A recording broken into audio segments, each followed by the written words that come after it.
mas queremos destacar aqui algo muito importante que aconteceu, né, no ministério do Senhor, na sua vida terrena.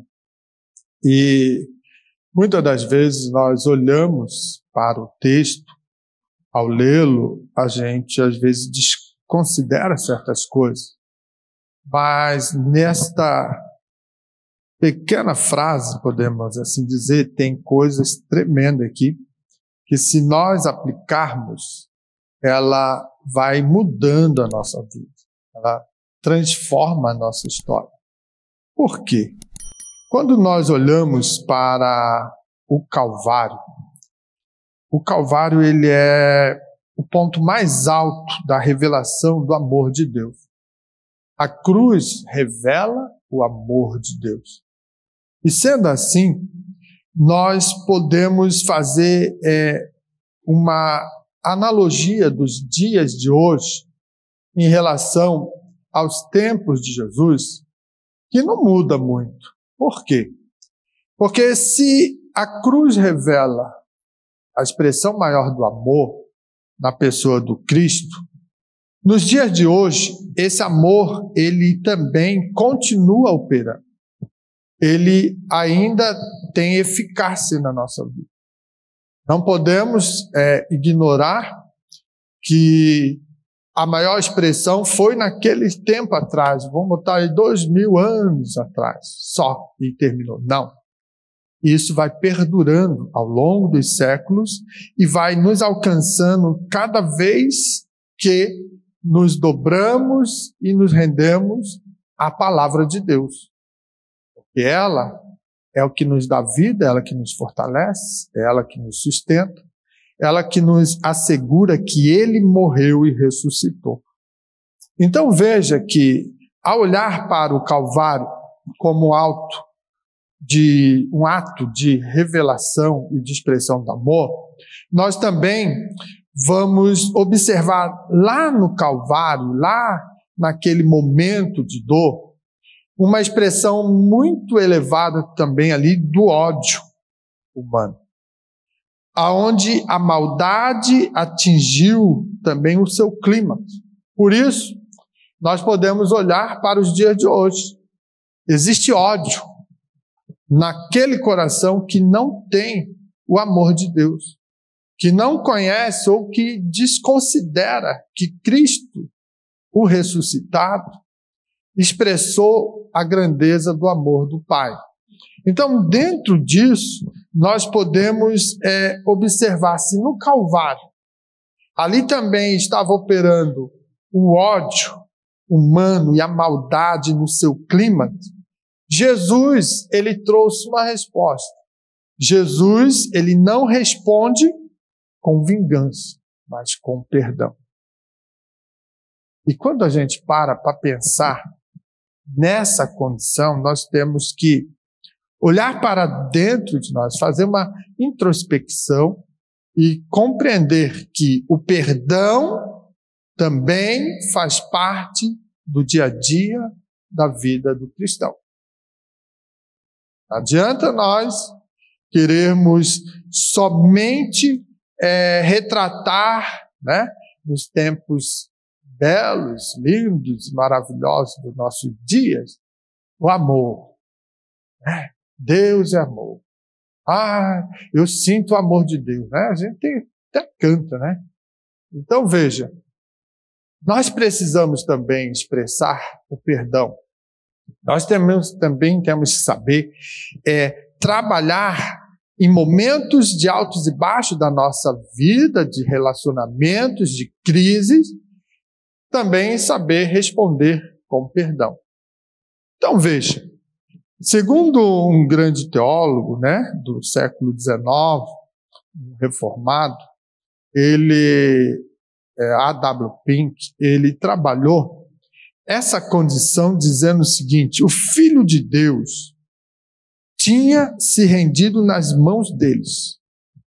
Um arremedo de julgamento havia acontecido e, embora seus juízes não tenham encontrado nenhuma falta nele, Todavia, eles se renderam ao clamor insistente daqueles que o odiavam, à medida que repetidamente clamavam: crucifica-o.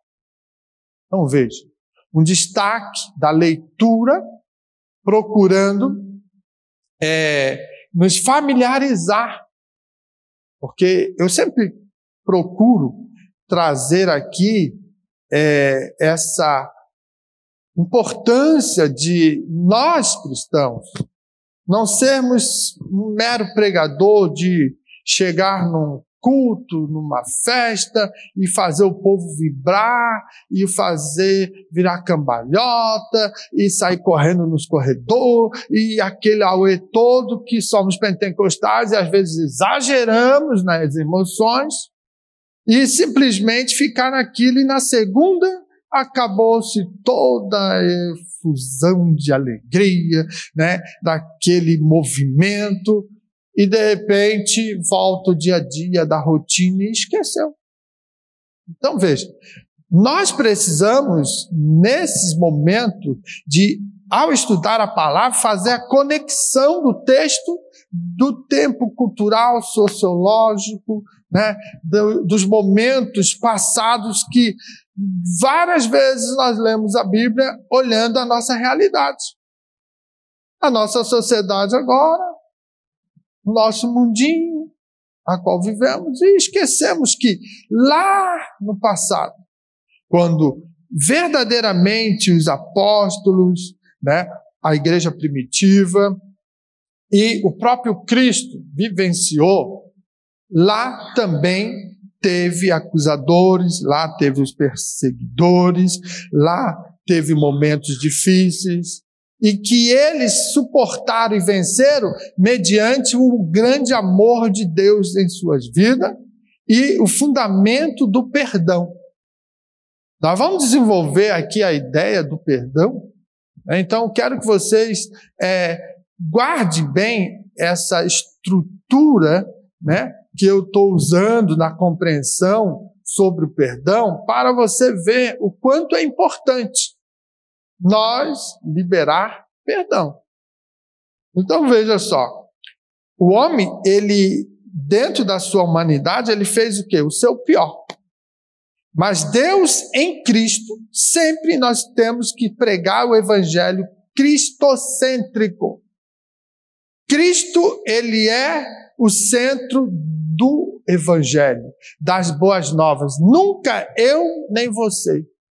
Por mais que, de repente, a eloquência, né, da oratória, né, as argumentações do conhecimento bíblico, teológico e os status que nós galgamos de posições eclesiásticas, parece que às vezes a gente quer se colocar no centro. Não! Isso tudo é para a glória de Deus. Por quê? Porque um dia éramos pecadores, estávamos aprisionados do jugo do pecado, mas Ele morreu por nós. A expressão do seu amor e do perdão que Ele concedeu é tamanha a ponto de eu me sentir livre. Então, por que hoje eu tenho que aparecer? Não, Ele precisa aparecer em mim. Então, o evangelho, a pregação, ela precisa ser cristocêntrica. Então veja, se o homem fez o seu pior, Deus em Cristo demonstrou o seu melhor.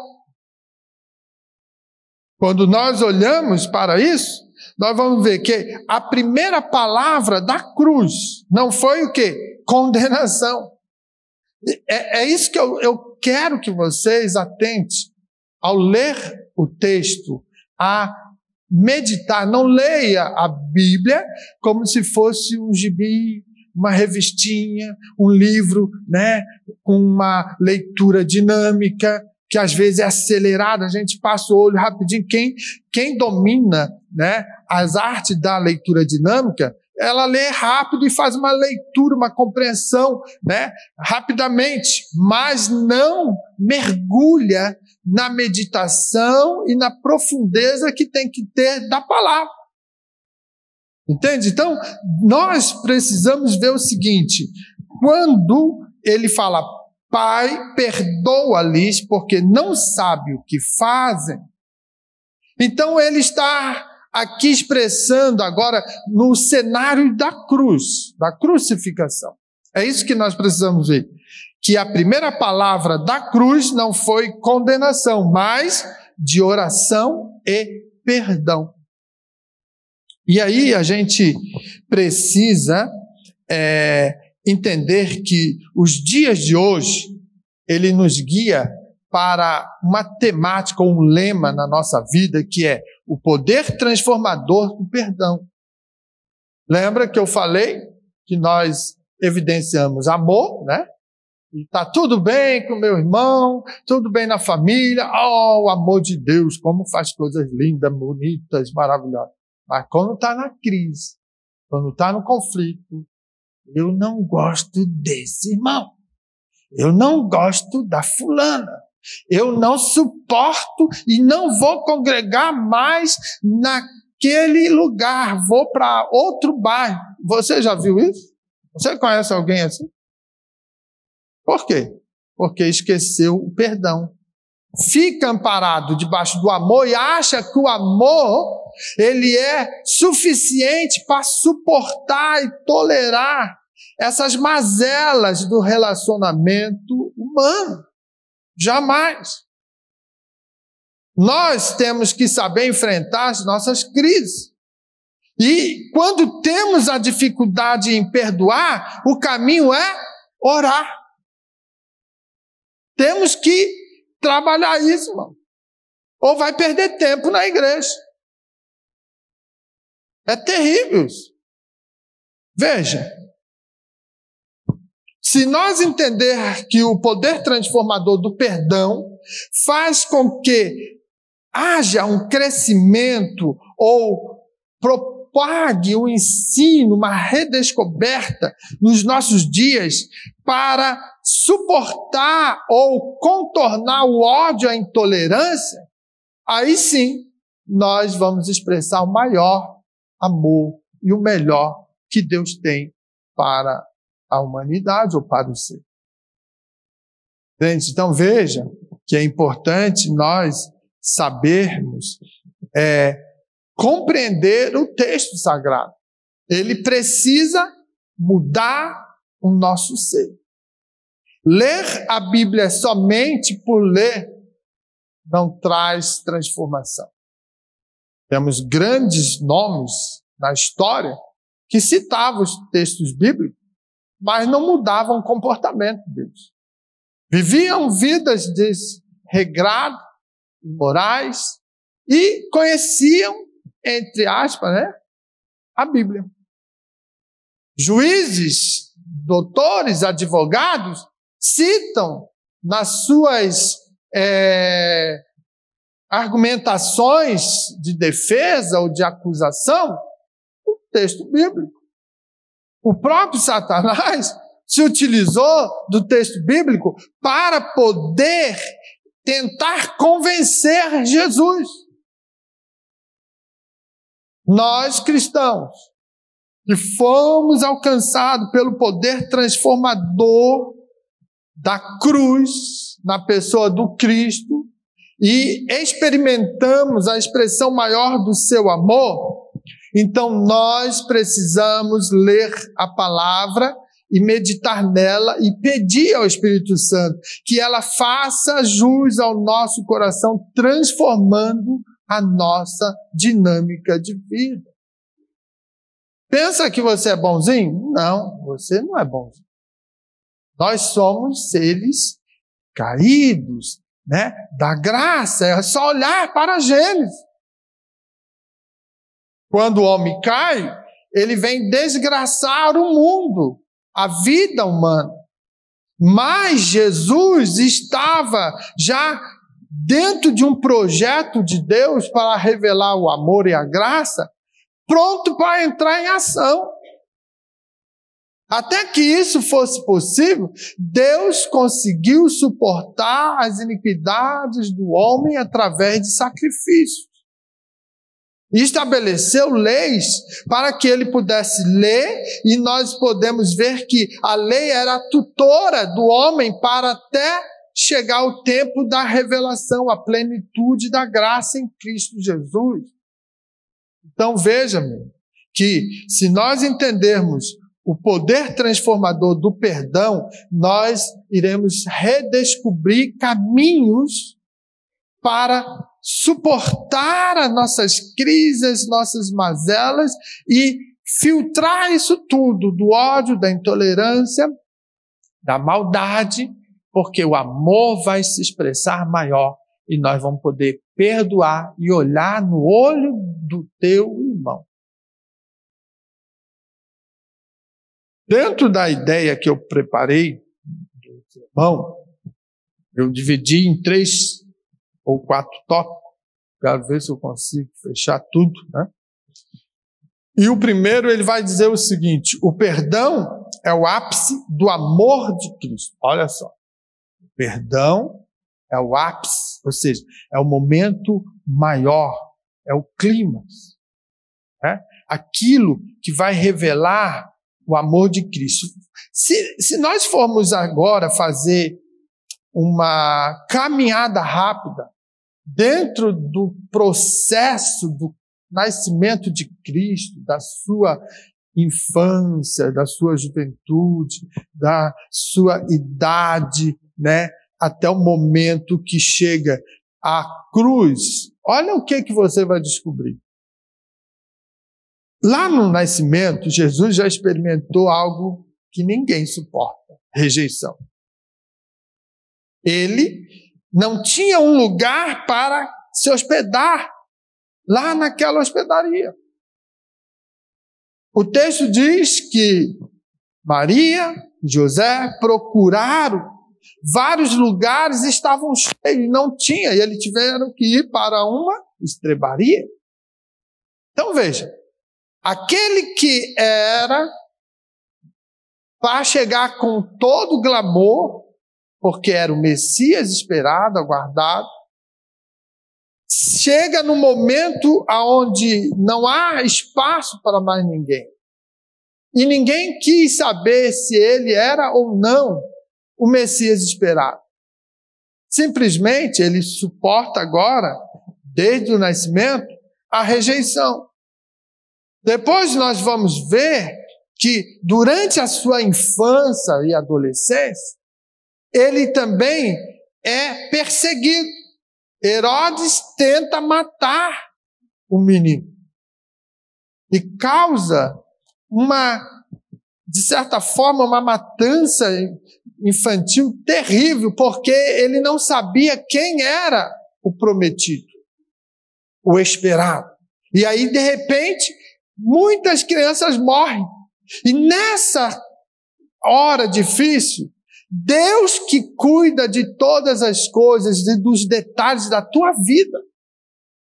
E por isso você tem que dar glórias a Deus, gratidão e louvar Ele, porque é nos mínimos detalhes Ele cuida daqueles que é dele. E Ele é fiel. Então, Deus informa para eles irem para o Egito. Vai para outras terras, porque a crise está chegando. Mas Deus está guardando, Deus está livrando. Então veja, Jesus também experimenta agora abrir mão de estar no meio dos seus amiguinhos, porque às vezes a gente não faz essa leitura.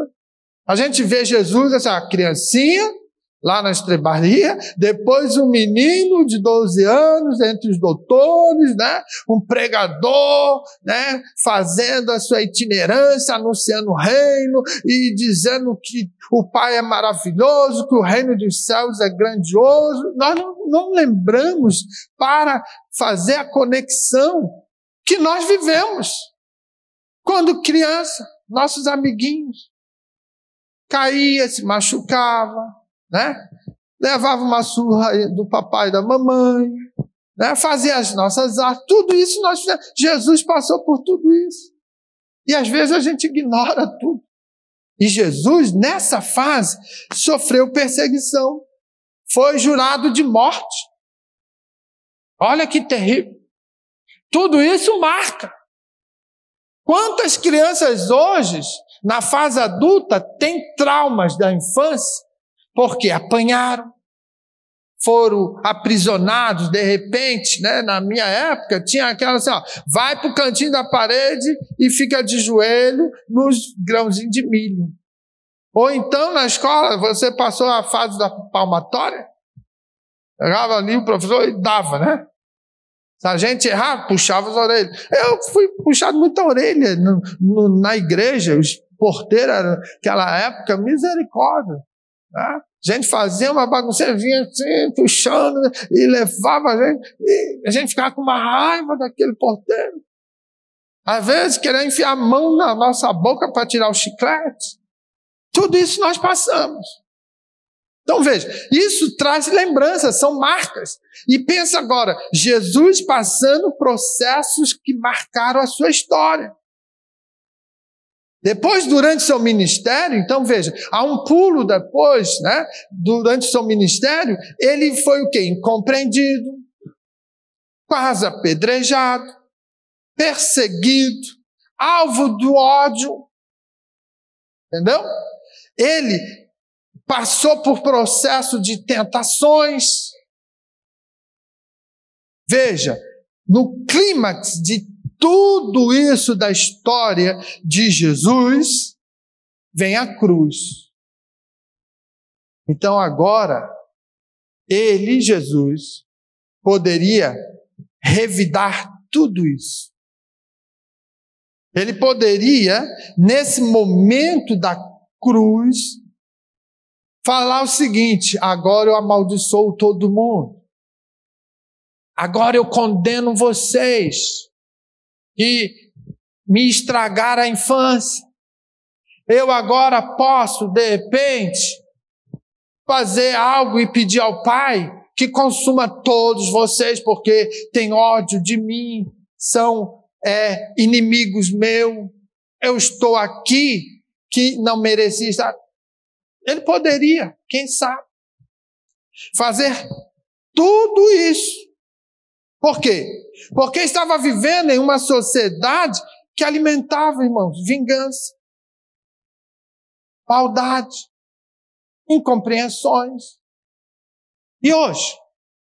Hoje, a igreja, os cristãos, também não tem diferença. Vivem em uma sociedade que o alimento dela é maldade, é ódio, é vingar-se. As redes sociais, elas vão destilar esse ódio hoje a ponto de famílias serem destruídas, de terem mágoas, de irmãos que deixam-se, né, se confundir, se confrontar, e de se parar de ter comunhão, relacionamentos. Por quê? Por causa de heranças, por causa de opiniões públicas. Ano que vem é eleição. Começa tudo de novo.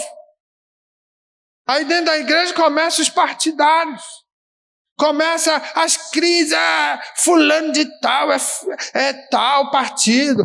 Nós não gostamos, então vamos retaliar. É assim.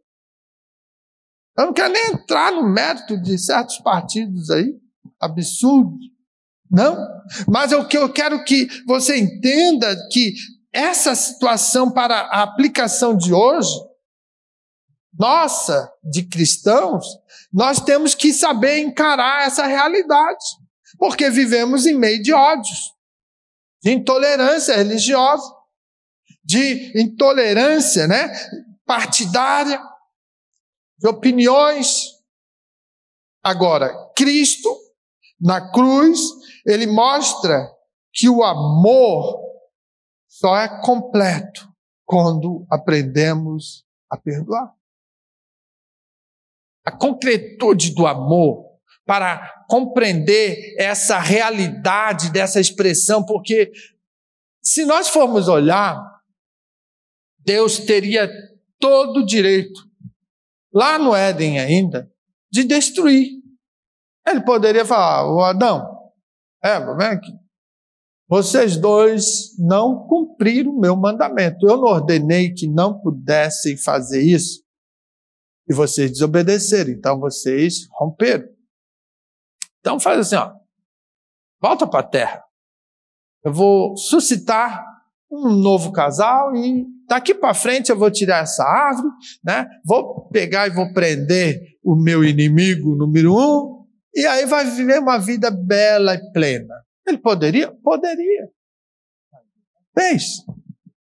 E por que ele não fez? Para que o amor pudesse superar toda a crise da queda. Para expressar que, além do alcance que o amor propõe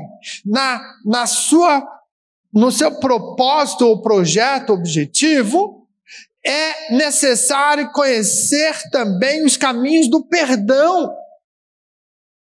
Como é bom nós, quando estamos em momentos de crises, de relações, quando a gente libera perdão, o peso sai, a gente flutua. Quando nós pregamos o Evangelho, vidas assim se lançam aos pés do Senhor, né, aceitando a Cristo como Salvador, há testemunhos dizendo assim, olha, eu parece que estou voando, eu estou, parece flutuando, caiu um peso, é o que diz o texto. Vinde a mim todos que estão cansados e oprimidos, e eu vos aliviarei. É texto, é Bíblia, é o amor, é a graça. Então, quando nós olhamos para esse momento que Cristo tinha lá, no clímax da cruz, e ele poderia, quem sabe, vou revidar, ele escolhe a amar. Ele escolhe a fazer algo maior. Ele procura, dentro desse propósito, desenvolver algo maravilhoso que tem que acontecer e ocorrer no dia a dia da nossa jornada.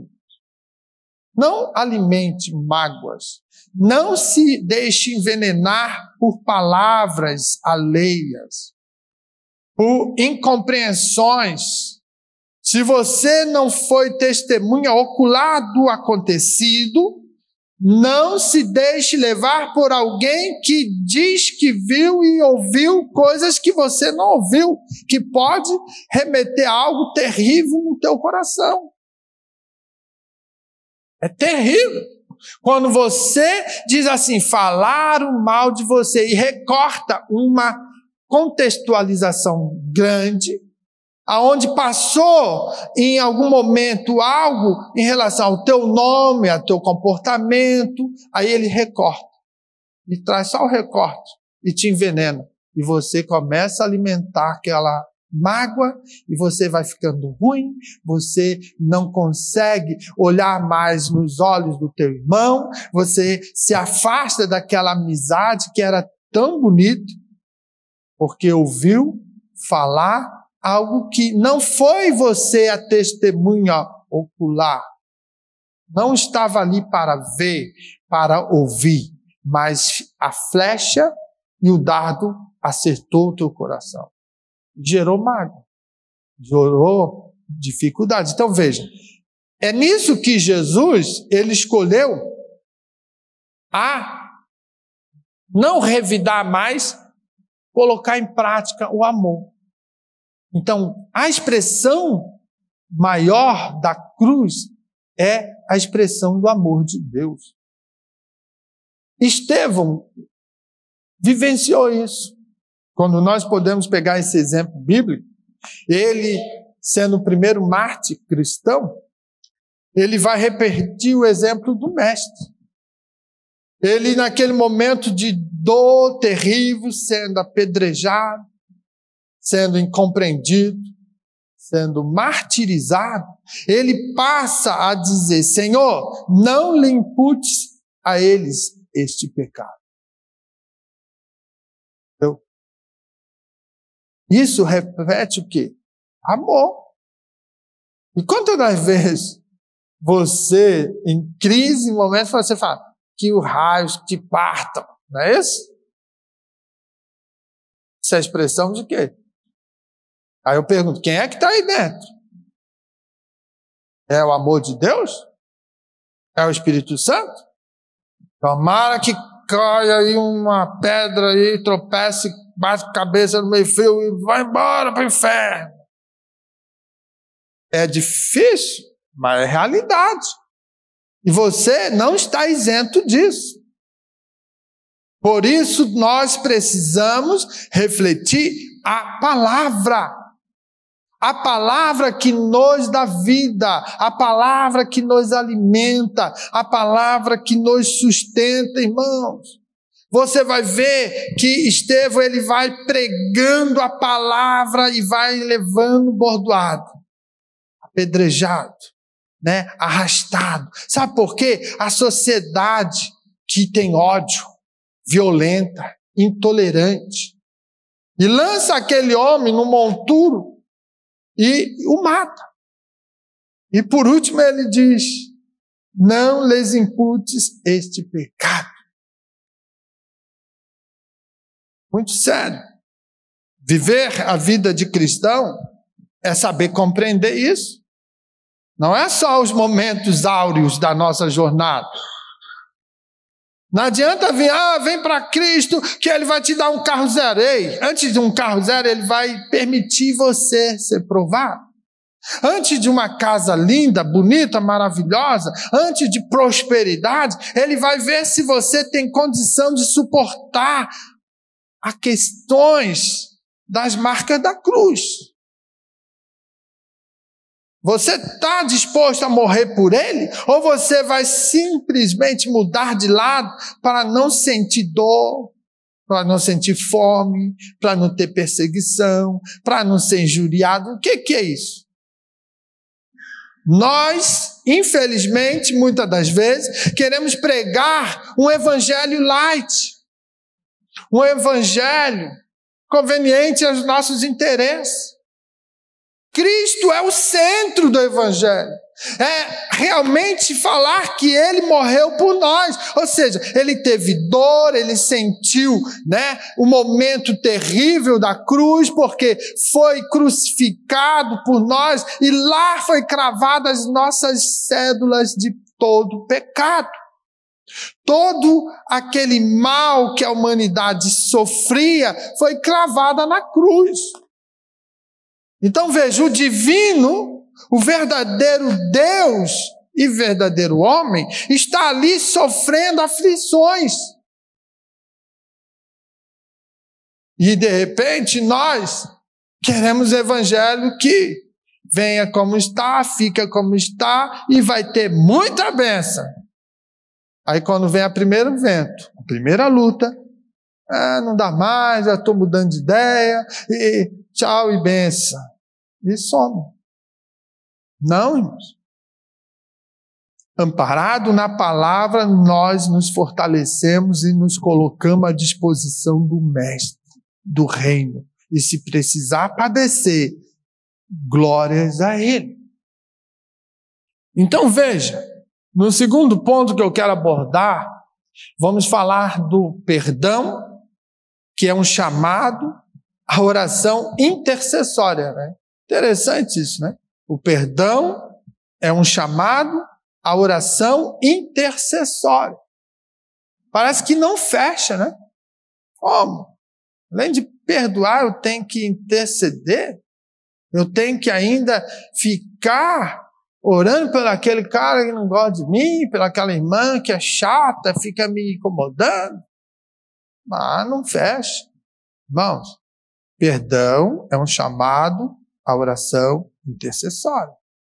O teólogo A.W. Pink observou o seguinte: não mais aquelas mãos ministrariam ao doente, pois estavam pregadas no madeiro. Não mais aqueles pés poderiam levá-lo nas tarefas de misericórdia. Como então ele se ocupou? No ministério da oração. Então veja,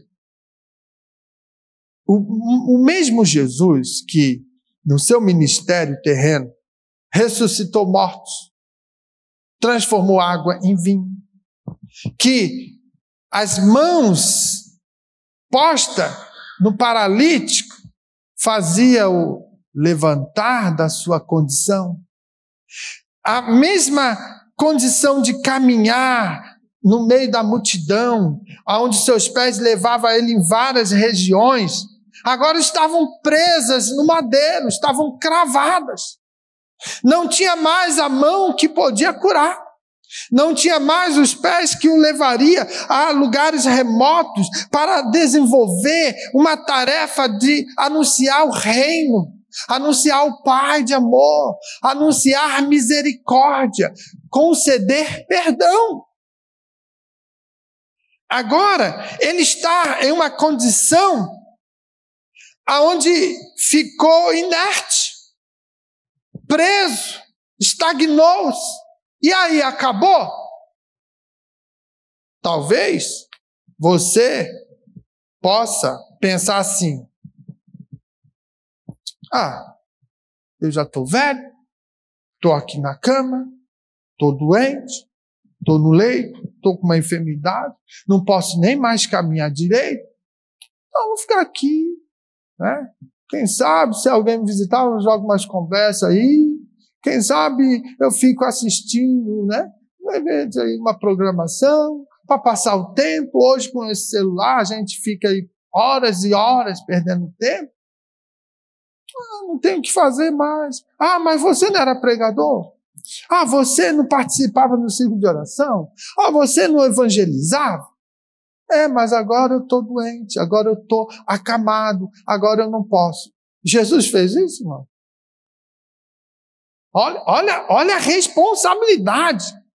Não adianta nós ficar brincando de cultinho, de pregar, de cantar, de fazer movimento, quatro paredes. Nós temos que ter vida de oração, de temor, de consagração na presença dele para refletir testemunho de mudança. Nós precisamos. Mesmo que a crise nos alcance, nós podemos ainda exercer ministério de oração. Jesus estava preso pelos cravos. Suas mãos não podiam mais curar. Jesus estava preso pelos cravos com seus pés. Não poderia mais palmilhar na Palestina e levar uma mensagem de esperança. Mas naquele momento que levou aproximadamente umas 6 horas, ele estava lá intercedendo.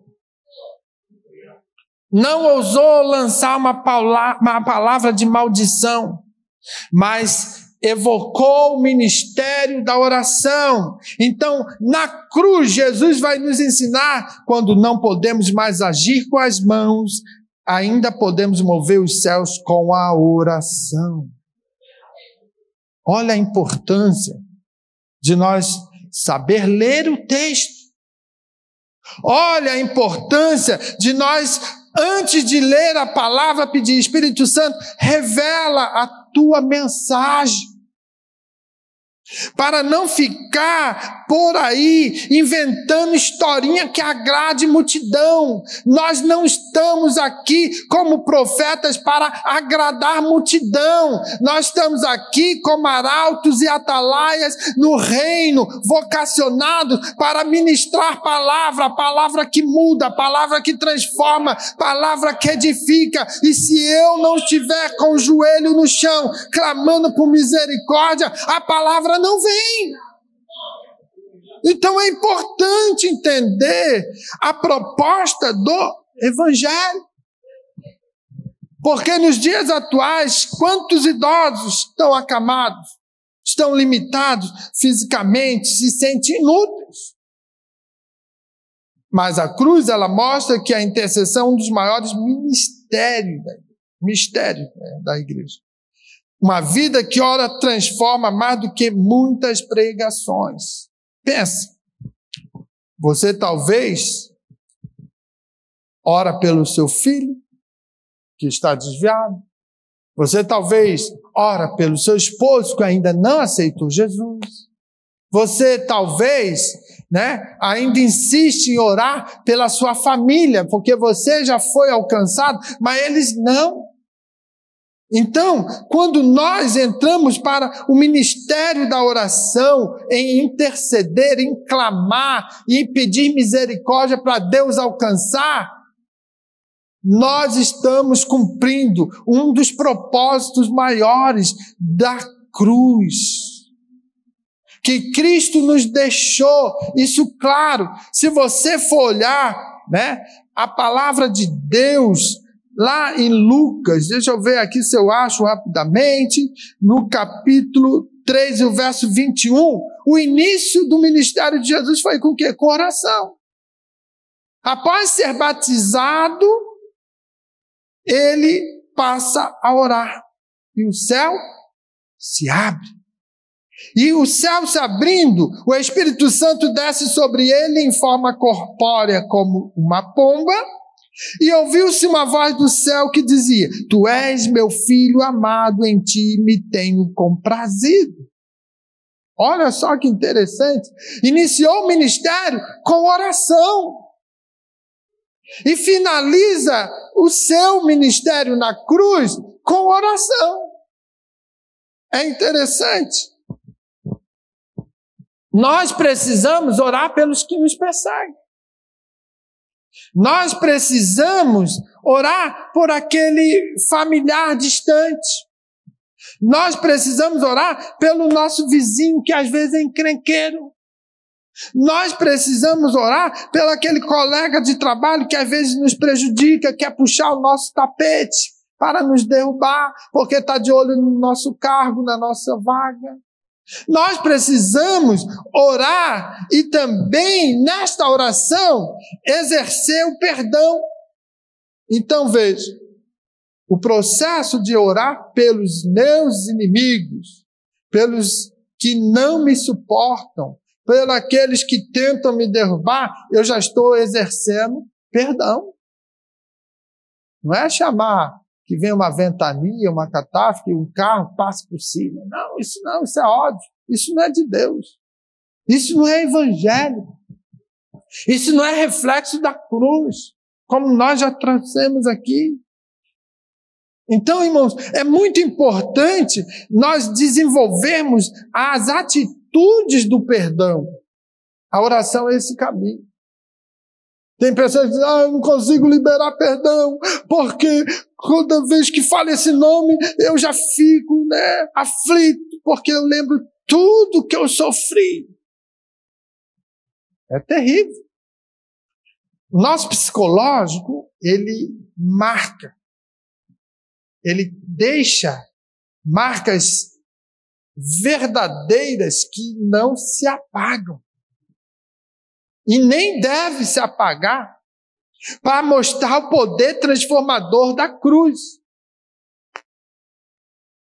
Então veja, quando nós estamos em situações que nos remetem a momentos de crise, nós acabamos sofrendo. Naturalmente, parece que assim, aquele momento é concreto, é um estado real naquela hora. Você sente, às vezes você tem ansiedade, às vezes você tem transtornos, você soa, você treme, você paralisa por causa daquele estado que foi trazido àquele momento diante de você por um nome, por uma lembrança, por um acontecimento parecido. O nosso psicológico, ele sofre. Agora, quando nós começamos a orar e pedir: Deus, trata essa condição, primeiramente, no meu ser. Eu preciso liberar perdão. Então, molde meu coração. Vai mudando essa situação que é concreta, é real, é verdadeira, que me trava, que me faz mal. Então, eu preciso orar. Por isso, nós devemos orar por nossos inimigos. por situações dessa natureza, para começar a liberar perdão, até chegar o momento da plenitude de Deus, da sua graça reveladora, de fazer a mudança da chave. Eu sempre trago aqui, para que você possa entender que aquelas pessoas às vezes até que te procuram e dizem: irmão, ora por mim, porque eu estou passando uma fase difícil, eu não consigo suportar a tentação, isso me derruba, isso me faz mal. Ei, você está orando? Porque eu orar por ti é importante, eu posso te ajudar, mas você precisa orar, porque você sabe o mal, sabe a situação que vive e sofre nesse problema. Então, quando eu começo a orar, eu posso detalhar para Jesus. Jesus, acontece assim, dessa maneira, é isso que eu sofro, eu tenho angústia, eu tenho aflição, eu tenho medo. Então, você está jogando para fora aquilo que te atormenta. Aí você vai orando. Eu sempre digo, 90% da tua oração tem que ser em cima disso. Para ficar bem concreto o poder da oração, do perdão e da palavra transformando a tua vida. Mas você vai, eu já orei ontem, hoje não preciso. Aí não consegue. Aí não tem vitória. Porque está sendo um crente preguiçoso, incoerente, que não quer expor ou viver o problema que está dentro dele, no seu psicológico. Tem que lançar para fora. A Bíblia diz, lançando sobre ele a nossa ansiedade, porque ele tem cuidado de nós. Aí o que acontece? Jesus, eu vou botar toda a minha ansiedade na tua mão. Aí depois você agora vai embora, acabou da oração. Jesus, me dá a ansiedade de novo. E sai com a ansiedade de novo. Como Jesus vai mudar? Lança sobre ele a tua ansiedade, deixa lá. Sai mais leve. Depois, no outro dia, lança de novo mais um pouquinho e vai lançando. Quando você vê, você já não tem mais nada, porque Jesus mudou o teu viver. Isso é o ato de orar e que verdadeiramente expressa o quê? O perdão. Prontificando-se como o ato de orar e interceder. Eu libero o perdão, eu vou exercendo o perdão. Então é importante nós compreender isso. O perdão é ilimitado, um outro tópico que eu destaquei aqui. Como que seria isso? Jesus, ele orou pelos seus algozes. Jesus orou pelos soldados que o crucificavam, pelos líderes religiosos que estavam lá. Tu é da minha religião. Para dizer o seguinte, que dentro da igreja tem pessoas que pegam e querem te derrubar. Por que isso? Porque não tem compreensão da palavra, não sofreu transformação. Se Deus está te abençoando, eu também queria então. Aí eles dizem assim, inveja santa. Não existe nada caracterizado desses pecados, que são dentro da estrutura dos 7 pecados capitais, que tem santidade ou santificação. Então falar, é uma pequena inveja, você está errado. A sua lógica de pensamento te permite que você às vezes deseja aquilo que o teu irmão tem. Então vigia, crente. Não adianta a gente falar bonito, a gente cantar bonito, a gente se comportar bonito como crente, mas não viver o comportamento pela palavra. A palavra tem que nos arrancar tudo aquilo que não presta. Ela tem poder para limpar. Então veja, Jesus é essa expressão na cruz, através da oração. Ele orou pelos algozes, ele orou pelos religiosos que crucificaram ele, que condenaram, ele orou pelos soldados, os soldados chegou assim, os príncipes ali, que ele fala, se tu é o filho de Deus, salva-te. Os soldados falaram, se tu realmente é o filho, desce daí. Entendeu? Foi uma série de representações e títulos que estavam ali olhando ele na cruz e que tramaram contra ele. A multidão gritava, crucifica, ou seja, é aquela situação da manada. Nem sabe por que está aquele movimento, mas aí vai ali, vão repetir, estão dizendo, vão repetir, não está entendendo nada. E é simplesmente como uma voz, um eco que repete. Vazio, sem estrutura de compreensão, sem fundamento de causa, e fica simplesmente repetindo. A multidão repetia, crucifica-o, crucifica-o. É assim que eles gritavam. Ou seja, todo esse pessoal, essa situação que se formou, eles estavam revelando uma situação que ninguém vai estar fora do alcance da oração. Por mais que dentro da igreja possa ter alguém que não gosta de ti e quer te derrubar, você precisa orar por ele. Se Deus te mostrou essa condição, é para você orar. Porque ele não entendeu ainda. Ele não foi alcançado. A justiça, ela vem de Deus. Não é você que tem que fazer justiça. Está doendo a perseguição. Está difícil essa trama.